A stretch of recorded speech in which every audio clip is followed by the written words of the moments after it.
If you're using Poe AI and want to share your conversations with friends, classmates, or teammates, there's a built-in feature that lets you do it in just a few clicks.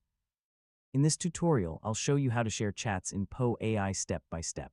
First, open Poe AI and go to the chat you want to share. This can be any conversation you've already started with a bot. Next, look at the top of the chat window. Tap or click on the chat name to open the menu options. You'll see a Share Chat button there. Now click on the Share option, and Poe will generate a unique link for your conversation. Just copy that link to your clipboard.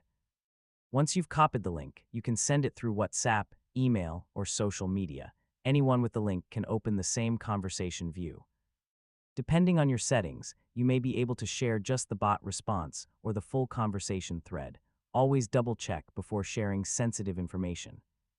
If you want to stop sharing later, go back to the chat settings and disable the share link. This will make the old link unusable.